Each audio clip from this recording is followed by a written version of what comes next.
I am a recovering opiate addict, and this can happen to anybody.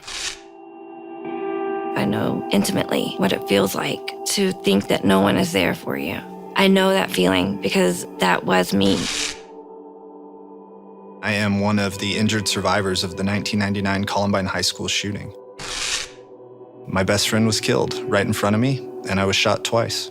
So when I left the hospital that day, I had a 30-day supply of medication for my physical pain. I had surgery for a labral tear in my right hip, and they just kept prescribing and prescribing and prescribing. I found some medication. I was with a friend at his grandfather's house, and it was a Vicodin prescription. When I was a senior in high school, I had to have my wisdom teeth pulled, and after that surgery, my doctor prescribed opioids. These were prescribed for physical pain.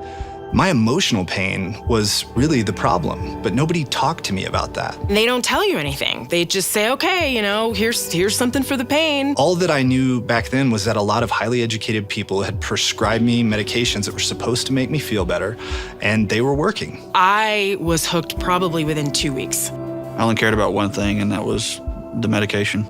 I was able to mask my addiction very well, and everybody was willing to turn a blind eye because I was still able to fake it.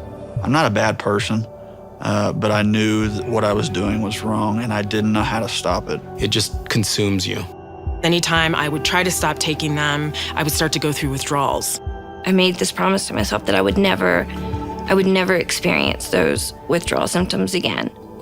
I made a connection who used heroin, and I was determined to try it.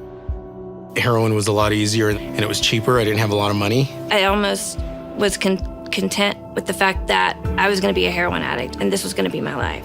Your chemical structure has changed. If it was that easy to stop,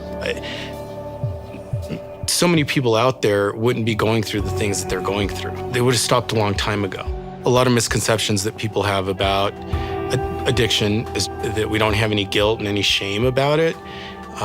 That's not true at all. This shame with addiction, it's like carrying a huge boulder with you everywhere you go, and it just eats away at you. Nobody wants to feel that lonely and hopeless. It's decaying to your personality, it's decaying to your life, and then it starts affecting your relationships. My husband couldn't figure out why this drug seemed to be so much more important to me than him and our family. Having to tell my family was scary, but being addicted was scarier.